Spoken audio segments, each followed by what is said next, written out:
Ops, magandang umaga, magandang hapon, magandang gabi po sa mga kababayan, sa mga manunood, sa mga kaibigan natin sa iba't ibang panig ng mundo at sa iba't ibang panig ng Pilipinas. Shout out po sa inyong lahat.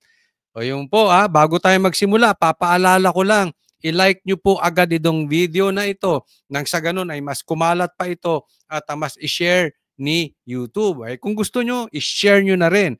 At wag pong kakalimutan, sa mga hindi ko pa po subscriber, subscribe po kayo kay Coach Oli. Sama-sama po tayong makipaglaban sa mga tambaluslos, sa mga quadcom na mapang-abuso ng bayan na ito. Ayan So sa mga atras abante dyan, nako meron akong balita tungkol dyan sa atras abante na yan.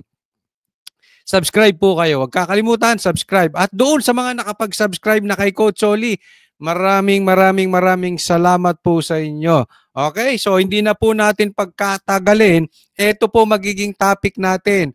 Una, canceled na naman ang hearing. Aba, naduwag na naman kay PRRD. May gagawing hearing sa Thursday. Pag-usapan natin yan. Naduwag. Bakit naduwag?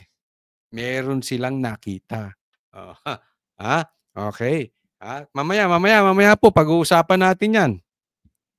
At isa pa, meron ng paraan sa baha si BBM. Ito, napakalinaw. Napakaganda ng kanyang plano. Napakalinaw po ng kanyang plano. Kaya pag-uusapan natin yan. Paano masusolusyonan ang baha dito sa bansang Pilipinas? Maliwanag po yan. At pangatlo, eto, 1 milyon. Magbibigay po, bibili po ng chips. Ang Congress, mamibigay ng 1 milyon na chips. Ayuda. Di umano, mamimigay sila ng chips. Mamaya, relax lang, pag-uusapan natin ano-ano at sino ang makakatanggap nito. Baka mamaya kayo lang ang makakatanggap niyan niloloko nyo lang kami pang-apat. Eto, guaranteed. May ebidensya. Si Trillanes, pakawala ni BBM. Ayan, yan po ang mga pag-uusapan natin. So again, dediretso na po tayo sa balita para wala na masyadong kwentuhan dahil kay Coach Oli, ang bida ay ang balita. Eto na po. Pauna.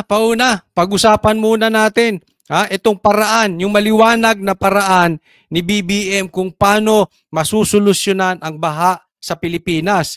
Kasi naka-experience tayo. Bagamat dito sa aming area ay hindi po tumuloy yung bagyo, no? Pero alam natin sa Bicol at ibang panig pa ng Pilipinas, sumalanta si Pepito. So ito ang paraan ni Marcos. Pakinggan natin.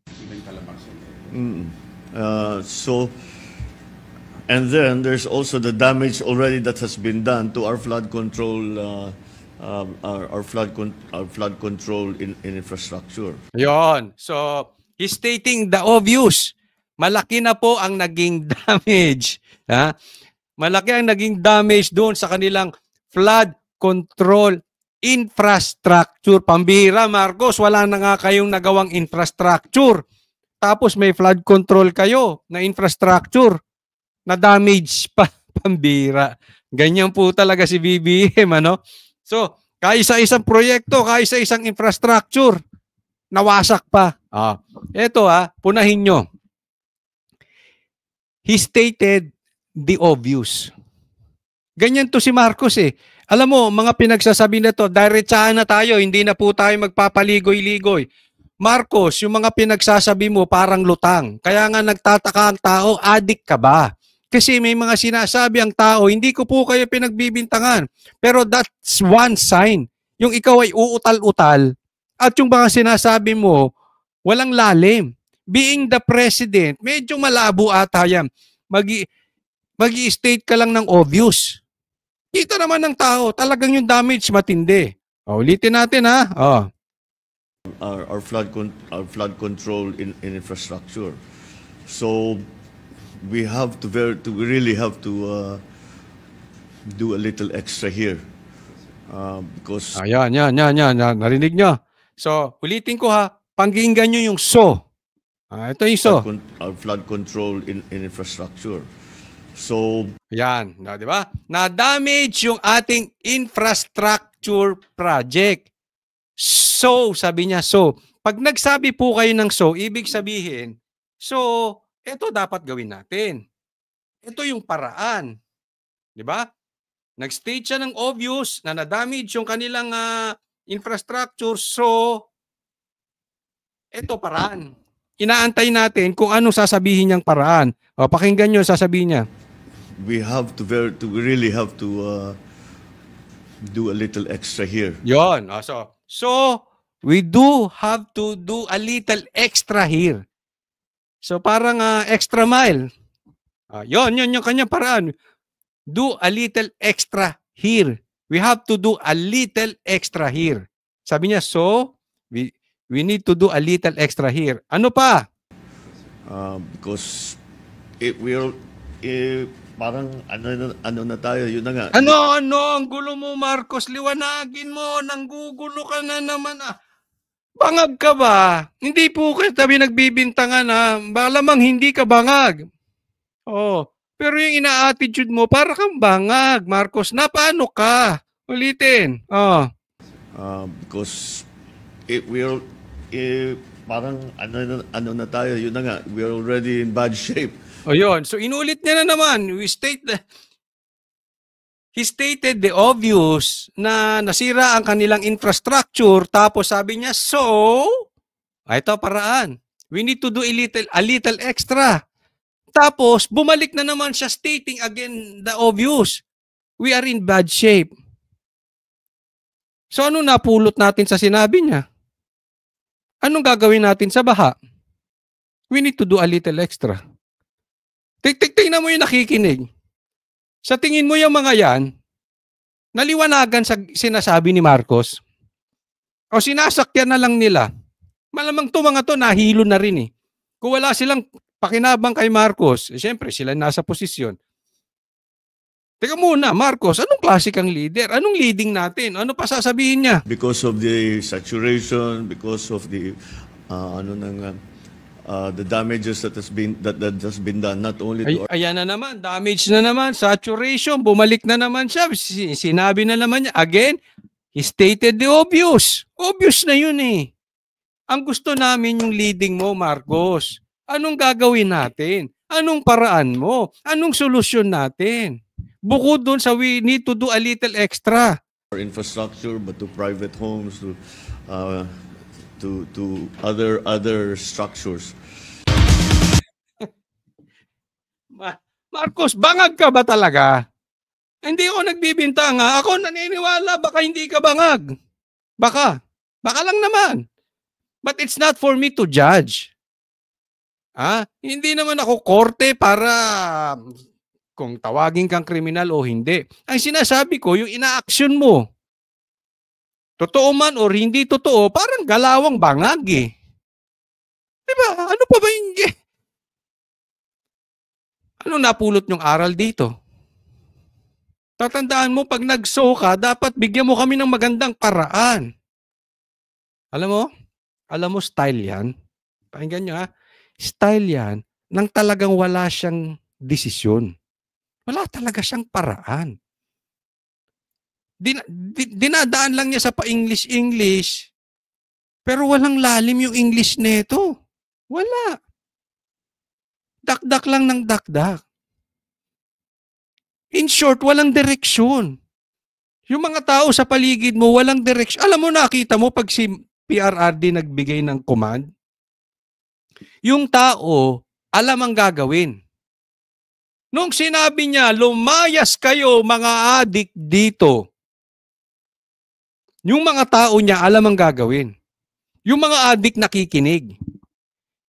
Ikaw ito, pag ikaw ang nakikinig dito, anong gagawin natin? Kinuwento lang niya yun that we are in bad shape. Alam nila yun eh. Malamang alam nila yun. Kasi malamang sila nagkwento sa iyo na we are in bad shape. Tapos binalik mo ulit sa kanila. So ano ito? For TV purposes. Para kita lang ng TV, marami kang sinasabi. Hindi po namin kailangan yung maraming sinasabi. Ang kailangan namin yung paraan, Marcos. Anong klase kang leader? Maawa ka naman. Kung wala ka nang maitulong sa bansang Pilipinas, ang pinakamalaking tulong mong magagawa sa Pilipinas, Marcos, lumayas ka na dyan. Mag-resign ka na, Marcos. Hindi kita tinatakot. Suggestion po yun. Kung ganyan ang direksyon gagawin natin, lintik na yan. Lumayas. Wala kang silbi dyan, Marcos. Anong silbi mo dyan? Pambira. Tapos magdidemanda ka. Balat sibuyas ka. Wag ganoon. Parang weak yun. Di ba? Ano naman klase ikaw, Marcos, oh? Pambira, oh. Punta tayo sa next. Ito, pag-usapan natin to, ha? 1 milyong pisong pabuya ang alok ng mga kongresista para sa makapagtuturo kay Mary Grace Piatos. Isang Mary Grace... Ayan, yan ang ano ngayon eh. Ito issue nila. Medyo may kakornihan to si no? Si Akop nagsabi niya, nadinig ko eh. Alam mo ba yung Mary Grace? Alam mo ba yung Piatos? Kasi ang sabi dito, yung pumirma, Mary Grace Piatos. Alam mo yung restaurant Mary Grace? Ang corny rin nito si Akop. Tapos, alam mo yung restaurant Mary Grace? Tapos, alam mo ba yung Piatos? Hindi po yung Piatos, Piati. Hindi po ganyan ng S. Huwag kayong bobo, ha? Ito naman, sinasakyan naman sa Facebook. Mary Grace, Mary Grace. Yung mga trolls nila, Mary Grace, Mary Grace, Piatos, Piatos. Tanga. Sorry po, ha? S ba yan? Mukha bang S yan? Di ba mukhang Y yan? Piati. B-O-B-O talaga kayo. But anyway, mamimigay sila. May pabuya, 1 million. Tingnan nyo. Piatos ang nakapirma sa ilang acknowledgement. Piati, tanga. Anong babasa nyo dyan? Piatos o Piati? Sige nga, pakilagay. Anyway, kung ano man yan, Mary Grace man yan, Piato, Piati, bahala kayo. Kayo, wala kayong credibility hanggat hindi nyo kayang imbestigahan ang confidential funds ni Marcos. Ngak-ngak lang kayo ng ngak-ngak, double standard kayo, mga ipokrito kayo, period. Receipt na inisinumite ng Office of the Vice President para ipaliwanag kung paano nila ginastos ang kanilang confidential funds. Hindi na nga kailangan ipaliwanag ang confidential funds. Bawal nga yun, mga bobo ba kayo? Yun nga sinabi ni Marcos, di ba? Ay ni PRRD, confidential funds nga eh. Isang baboy naman kayong bobo, kataba-taba ninyo. Bobo kayo. Di ba? Isipin nyo. Confidential nga. Ano ba mahirap intindihin sa confidential? Para kang yung kaibigan kong Marites. May mga Marites kayong kaibigan. Sasabihin mo, psst. May sasabihin ako sa'yo. Pero confidential, ha? Sige. Ako nung pagkakatiwalaan mo ko, sige. Yung kaibigan mo naman yung ikukwento sa iba. May Marites. Kalalaki mong tao, Marites ka. Pag sinabing confidential, hindi mo kailangan umabot ng grade 2 or hindi mo kailangan maging walang yagballs para hindi ka magpakalalaki na ang ibig sabihin ng confidential. Ito mga ito pinagpipilitan ni confidential, bawal nga sabihin yun. Sabihin ninyo, mga galit lang kayo sa Duterte kasi sagabal sa pangarap ninyo at meron kayong kinikita kada upo. Yan po ang sabi ni Pulong Duterte. Di ba? Kaya pinaglalaruan sila ng kita nyo, pinaglaruan sila ni PRRD. Pati ito, baka malamang pinaglalaruan din sila ni VP Sara eh. Kahit ako, Ako, pag may sinabi yung kaibigan ko sa akin confidential, confidential, magunaw ang mundo, hindi ko sasabihin. Ang magsasabi lang ng confidential, yung walang bayag, walang isang salitang lalaki or kung babae man, yan hindi siguro nakakaintindi ng ibig sabihin ng confidential. Noong 2022, tanong ng mga kongresista, totoo ba si Mary Grace Piatos?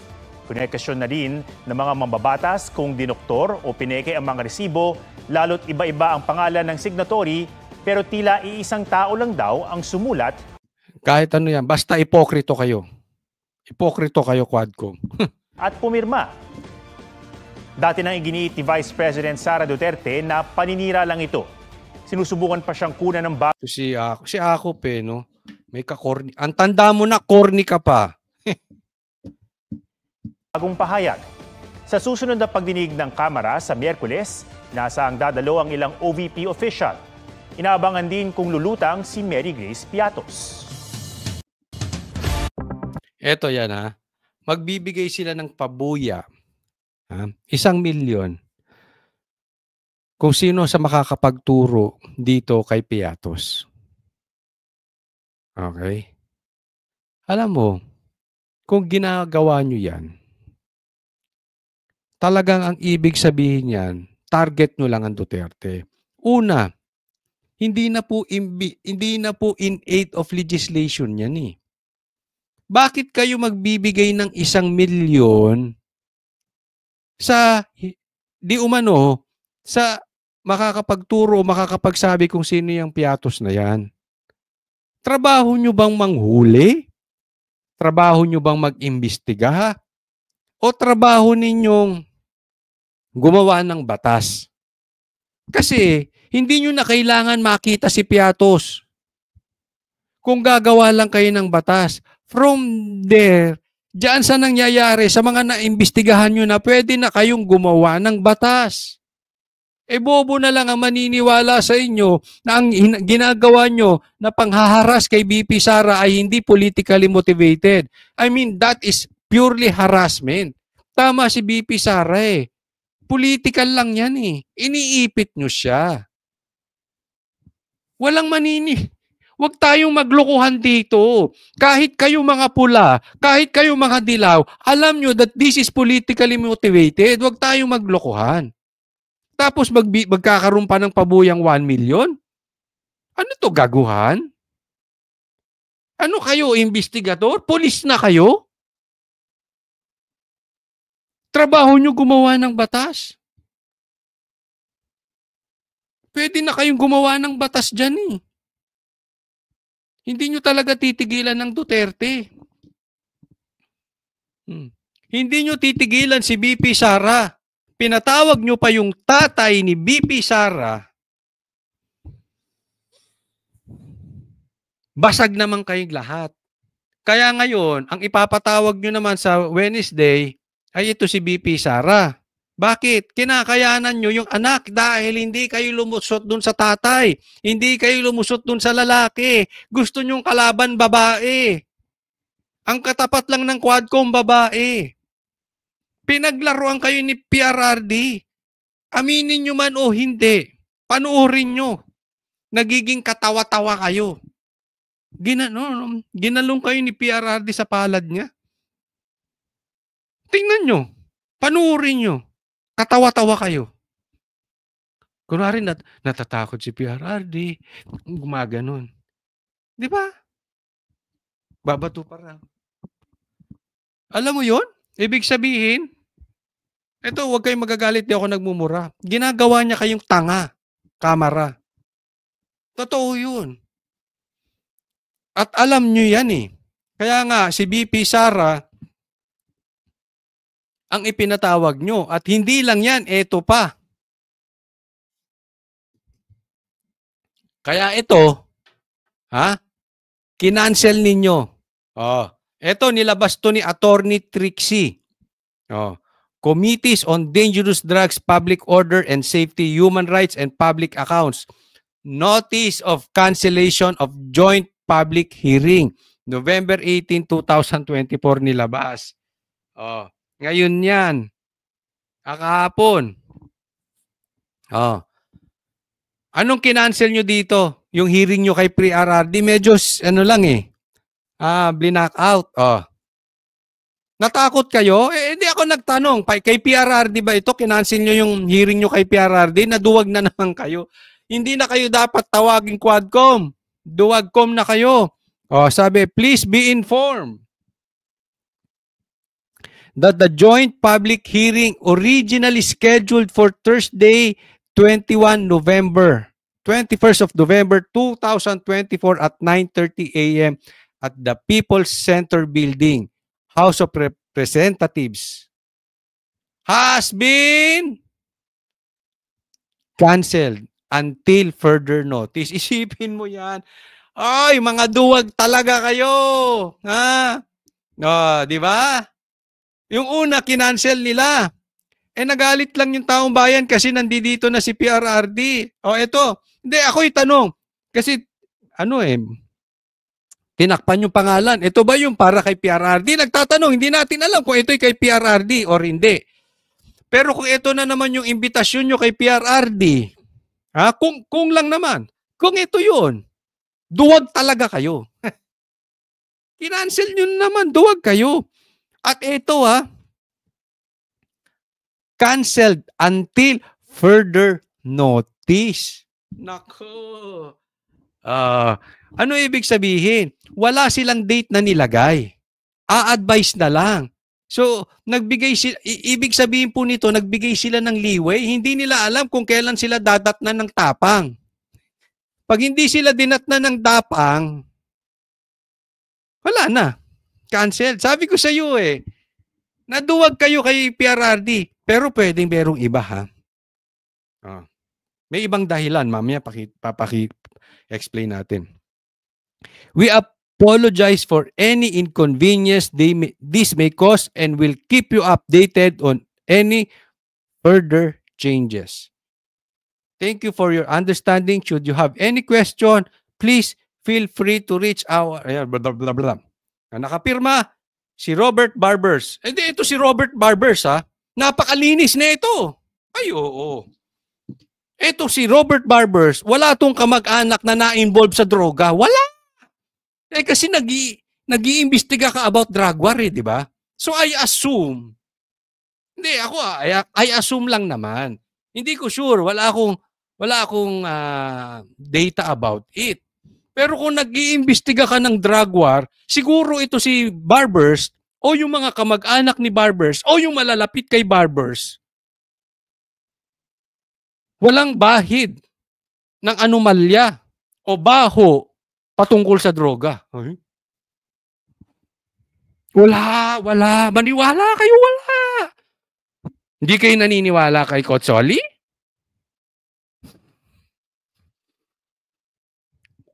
Walang bahid ng droga tong mga Barbers. Wala. Nag-iimbestiga ng drug war. Siya pa nga ang lead chairperson, no? Walang bahid ng droga. Hindi, mali ba si Cotsoli? Naniniwala ba kayo walang bahid ng droga ito? At ang pamilya ni Barbers? Please comment. Comment mo lang. Hindi, ako sa tingin ko lang naman wala. Napaka-ipokrito mo naman, mag-iimbestiga ka ba drug war, tapos meron pala kayong baho ng drug use o drug check. So ako, I assume, walang bahid to si Barbers. Wala. Naniniwala ako wala. Pero kung di kayo naniniwala, edi comment nyo dyan sa baba. Okay?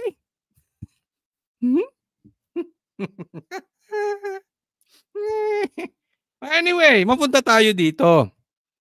Naduwag ba kayo? Or, kasi posible rin Posibleng hindi sila naduwag. Kaya lang may inaantay. Martin, baka may inaantay itong kasunduan. Baka hindi pa kayo nagkakaayos, kaya ayaw ituloy ang hearing. Yun lang naman ang dahilan dyan naduwag or yung susundan natin, yung sinabi ako'y hindi nagbibintang dito. Pero kung ako tatanungin nyo, I will choose to believe Pulong Duterte na Gusto nyo bang malaman ng bayad dyan? Narinig ko yung sinabi ni Pulong Duterte eh. Nadinig nyo rin? Napanood nyo yun? Napanood nyo? Nagtatanong lang naman. Diba? So, naduwag kayo or may inaantay kayo kay Martin. Baka may inaantay kayo kay Marcos. O baka nagpapataas kayo ng kasunduan. Hindi tayo nagbibintang. Nagtatanong. Ba't ang hilig nyo i-cancel pagpatungkol kay PRRD? Malaki ba ang kasunduan dapat? Nagtatanong, question mark. Anong inaantay ninyo para ituloy? May inaantay kayo sa bossing nyo?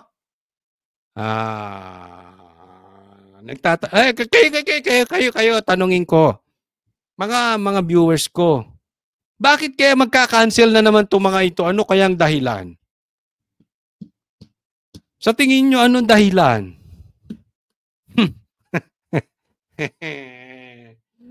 Ay, nako. Ewan ko sa inyo. Pero ito pag-usapan natin dahil may kumakalat na itong si Trillanes ay pakawala ni BBM. Pag-usapan natin yan. Naniniwala si dating Pangulong Rodrigo Duterte na pakawala ng Malacanang si dating Senador Antonio Trillanes. Ako rin. Ikaw. Hindi ako, matanong kita, boss. Hindi. Huwag mo lang tanungin yan. Maayos na buhay niyan. Ako, naniniwala ako rin. Si Trillanes, pakawala ni BBM. Bahala kayo. Basta ako, I choose to believe PRRD. Now, kayong mga pulahan, dilawan, at kayo mahilig magpabudol. Kayong bahala kung maniniwala kayo kay BBM. Basta ako maniniwala kay PRRD. Diba? Dati sinabi niya na eh. May nagsisinghot sa yate. I choose to believe PRRD. Ngayon, pakawala ni BBM to si Trillanes. Buwalta naman ang palasyo, guni-guni lang daw yan ni Digong. Nasa frontline ng balitang yan, si Marian Enriquez. Itong si Trillanes, talagang mukhang yan, sponsored yan. Panelo. Makinig ka, Panelo. Pati kasamaan sa SMNI, binanatan. Hindi kasi narinig ko, pinagtanggol pa dito ni PRRD na hindi naman siguro si Marcos nagpapakawala kay Trillanes. Hindi po! Wag na tayo mag-ano-ano, attorney. Alam kong matalino ka. Alam ko mas matalino ka. At alam kong attorney ka. Pero sa tingin ko, mali ka talaga dyan. That is the time na mali ka. Sinabi na nga ni PRRD, ayaw mo pang paniwalaan. May bahala ka, ayaw mo maniwala. Basta kami, naniniwala kami. Hindi gagalaw yan ng gano'n, walang pera yan eh. Hindi gagalaw yan ng gano'n, walang pera yan. Ito ang derechahang banat ni dating Pangulong Rodrigo Duterte laban kay dating Senador Antonio Trillanes. Kasunod yan ng pagsiwalat ni Trillanes. Tingnan mo eto si Llamas. Etong mga dilawang ek-ek na ito etong mga dilawang laos na ito sila Ronald Llamas, mga kasamahan niyang dilaw, ang palusot nila, matagal nang sinasabi yan. Matagal na yung issue ni Trillanes na yan at saka kay Duterte, hindi lang ngayon. Excuse me po, oo nga matagal na yun. Pero para ka magpatuloy ng bakbak sa Duterte, kailangan mo ng pera. Kailangan mo kung hindi man pera, tama si PRRD, walang pera yan. Kung hindi naman ng pera, hindi yan makakarating sa Quadcom nang walang go signal ng presidente. Are you telling us inutil si Marcos? Isipin mo. Ito presidente si Marcos. Presidente nyo yan di ba? Pinakulong, pinalibing yung tatay nila nitong si PRRD. Tapos wala siyang magawa kay PRRD. Kung hindi totoo na pakawala ni BBM itong si Trillanes, inutil ka, Marcos. Inutil ka. Dalawa lang yun eh. Either pakawala mo si Trillanes o inutil kang talaga. Bakit ka inutil? Sa dami ng nagawa ni PRRD, pinalibing pa yung tatay mo. Hahayaan mo nakarnihin ni Trillanes ito si PRRD. That's what you think of. Kaya nyo karnihin si PRRD, ba't hindi nyo kaya? Pero ibig sabihin, paano makakarating sa kamera yan? Kung hindi lumusot kay Martin, na pinsan mo na ikaw ang naglagay na speaker kay Martin. Huwag na tayong maglokohan. So pakawala mo yan. Ngayon, kung hindi mo pakawala yan, inutil ka. Ganun kasimple. Bakit? Pambihira, wala ka nang magawa sa pinsan mo? Wala ka nang magawa sa Quadcom?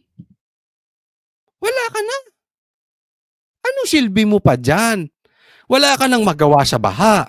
Wala ka magawa sa pagtaas ng presyo ng bilihin. Wala ka magawa sa pagtaas ng dolyar. Wala ka nang magawa sa infrastructure. Wala ka nang magawa dyan sa infrastructure sa baha. Wala ka nang ginagawa. Alam mo kung ano ka, BBM? Ikaw lang ang nakaupong presidente. Literally, nakaupo ka lang. Wala kang silbi. Inutil ka dyan. E di lumayas ka na dyan. Kung wala ka ring silbi, pambihira naman, BBM mo. Para ka namang niloloko mo kami. Walang pagpipilian dyan. Ngayon, kayo, sagutin nyo rin sa mga manunood. Ano to, pakawala to ni BBM o inutil lang talaga siya? Kasi kung susundan natin yung sinabi ni Atty. Sal, parang ganun nga. Mas naniniwala si Atty. Sal, as I understand it, okay, this is my opinion, mas naniniwala si Atty. Sal na inutil si Marcos at hindi pakawala si Trillanes. Ako hindi. Mas naniniwala ako, pakawala niya si Trillanes. Tama si PRRD, walang pera yan eh. Lahat ng galaw dyan,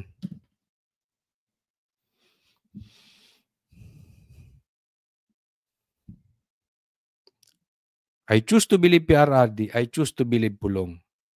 Sa Quadcom hearing, nahigit 2 bilyong piso umanong drug money ang pumasok sa iba't ibang bank accounts ng mga Duterte. Tsaka isipin mo, illegal yung ginawa nito. Okay? It's not for me to decide kung totoo yung bank account ni PRRD or hindi. It's not for me to decide. Hindi ako judge. Korte ang mag-judge dyan. Pero kung ako tatanungin nyo, in my opinion, hindi totoo yung pinapakita ni Trillanes. Alam nyo kung bakit? May bank secrecy law. Nasa batas po yan. And that is illegal. Are you telling us, mga inutil din itong mga nasa bangko? Kasi kahit pumunta ka sa bangko at manghingi ka ng kopya, hindi ka bibigyan dun. Bawal yun. Walang karapatan ng bangko mag-release unless may waiver. Pero kung wala, hindi po. Halimbawa, kayo may bank account. Pwede bang basta ko lang pumunta sa bangko, pakalkal ko? O kahit si Trillanes pumunta ron. Kailangan kong kalkalin ang bank account ni Duterte, sa tingin mo, papayag?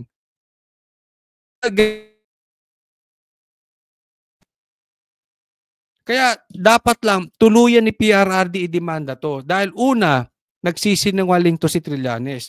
Pangalawa, nalabag yung bank secrecy law.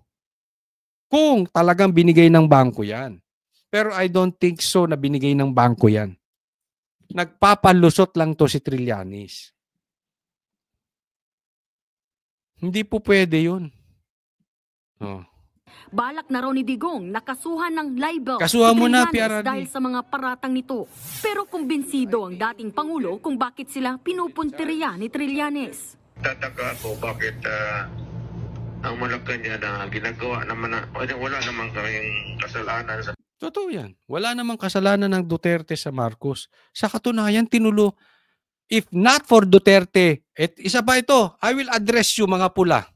Kayong mga bashers na manunood nito, huwag tayo maglokohan. Alam nyo, hindi ako nagsisinungaling. Hindi mananalo si Marcos not because of BP Sara.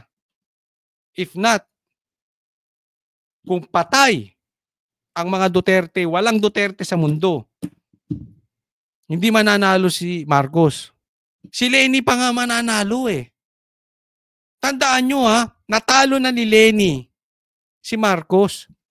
Si Marcos kaya lang tumaas ang boto because of BP Sara. Kung hindi dahil kay BP Sara,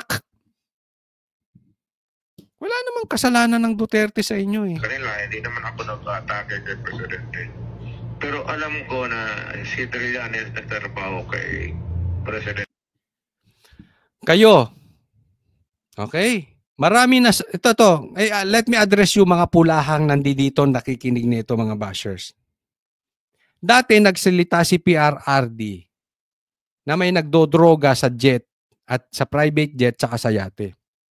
Hindi kayo naniwala. Ang daming nabudol na weak yan si Marcos. Ngayon, maraming salamat dahil yung mga nabudol namulat na ang mata. Let me address kayo mga pula na hindi pa namumulat ang mata. Ito na naman si PRRD nagsasalita na naman. Hindi na naman kayo makikinig. Tapos sa bandang huli sasabihin nyo na budol kayo. Budol-budol nga ito eh. Marami na nga sa kasamahan nyo inamin budol-budol to si Marcos. Ang dami sa kasamahan nyo ngayon sinusuportahan na ang Duterte. Andi dito na. Inamin na. Sige. Kayong mga nabudol, aminin nyo. Di ba? Wala namang masama. We accept you here. Ang kinakausap natin, itong mga bago na hindi pa namumulat ang mata. Yan, lagay nyo dyan, nabudol ako. Pero ngayon, naniniwala na ako na loko talaga to si Marcos. Ito na naman, nagsasalita na naman si PRRD. Hindi na naman maniniwala. Yung iba pang hindi nagigising ang diwa. Pero alam ko si Trillanes nagtatrabaho kay President Marcos. May lilinaw pa ba dyan? Tagalog na yan. Ako naniniwala ako kay PRRD. Dahil nung nagsalita siya na meron tayong bangag, meron tayong tumitira sa jet plane, sa yate, meron tayong weak na president, kita nyo naman na nangyayari. Nagkakatotoo ba sinabi ni PRRD? Bahala kayo kung ayaw nyo pang maniwala. Marcos. Sagot naman ng palasyo, Ano? Ganun na lang. Ano? Mana ka sa tatay mo, ay sa tatay mo. Mana ka sa leader mo si Marcos, Bersamin. Ha? Puro kayo tawa. Pag kayo may confrontation, ano? Ano? Wala na kayong maibigay na intelligent argument. Wala. Ganyan. Ano ba kayo, hay? Hindi, nagtatanong lang naman. Hindi tayo nagbibintang, ha? Kasi gawain ng hay yan eh. Tawa ng tawa. Wala namang nakakatawa. Anong tawag nyo sa tawa ng tawa na walang nakakatawa? Di ba bangag? Hindi ko po kayo pinagbibintangan. Nagtatanong lang. Hay ka ba? Tawa ka ng tawa, walang kakatawa eh. Alam mo, mahirap pumatol na sa ganyan dahil hallucination na yan. Nagbintang na naman. Yung mga side-side na ganyan. Hindi, alam mo, mahirap talaga pumatol sa ganyan. Kasi hindi mo kayang pumatol. Ikaw, hindi mo kayang balik nga natin doon. Hindi mo talaga kayang pumatol kay ilalaspag ka nun. Kahit anong laban nun. Hindi nga umubra yung Quadcom, ikaw pa. Takot ka kay PRRD kaya hindi mo kayang patulan. Tawa ka lang ng tawa. Lolokohan tayo eh. Hallucination na yan. hindi rin naniniwala ang ilang miyembro ng Quad Committee na Nako naman. Isa pa kayong mga tanga. Sorry Ito'y aking opinion lang. May sundalong kanin yan si Trillanes. Wala na ba kayong makuhang may credibility na resource person? Puro ganyan lang naman niya si Trillanes. Si demanda yan. Ano nagawa niyan sa Senado kung hindi kumuda?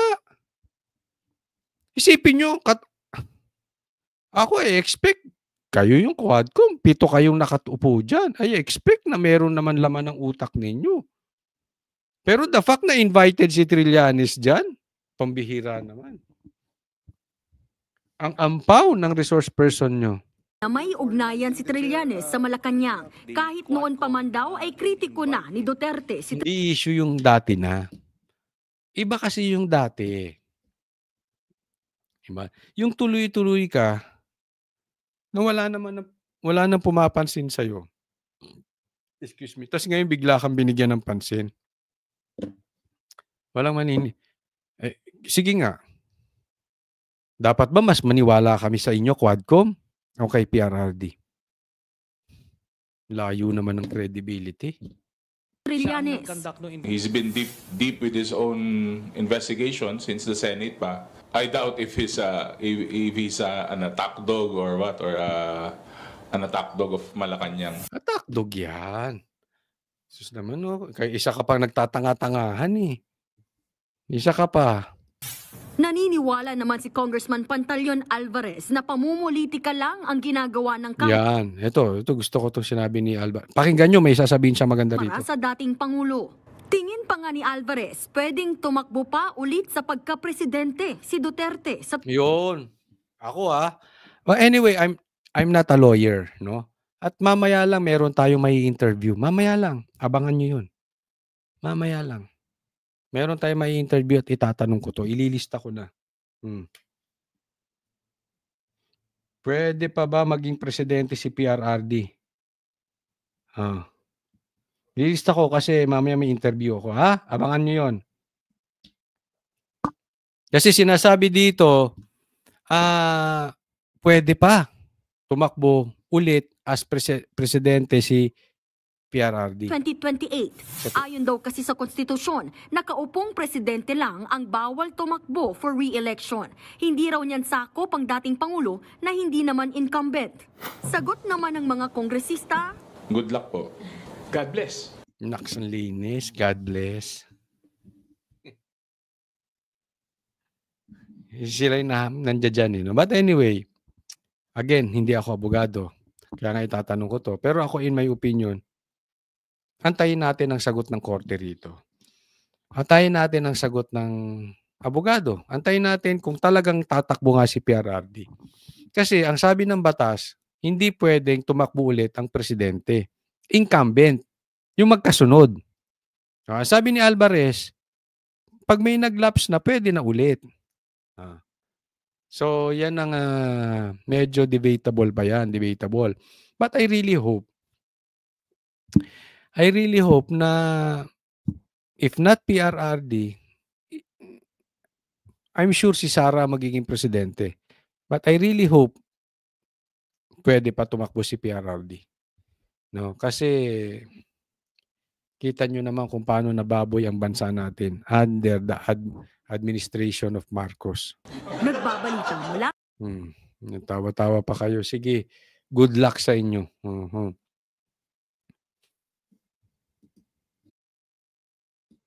Anyway, so ayan ang ating balita sa araw na ito. At antayin natin ang mga susunod pang kabanata.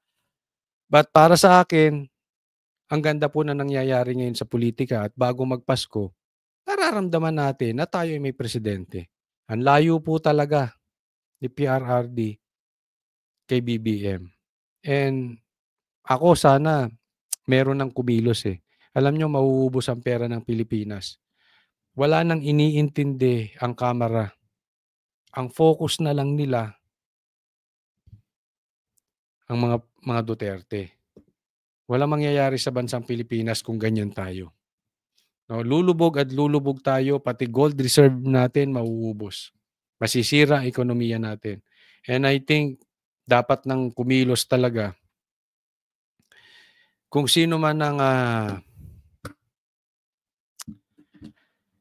may kapangyarihan para sugpuin ang mga pang-aabuso, korupsyon at addiction sa bansang ito. Huwag pong kakalimutan, doon sa mga hindi ko pa po subscribers, subscribe po kayo at huwag pong kalimutan i-like tong video na ito. Para doon sa mga hindi nakakaalam, i-plug ko lang ulit, mayroon pong programa ang Banatero sa nag-iisang mainstream media na talagang nagsasabi at hindi takot humarap sa mga abusado ng bansang ito na SMNI. May programa po ang Banateros dyan, Monday to Friday, 8 p.m. Para sa Diyos at Pilipinas kung mahal, God bless everyone.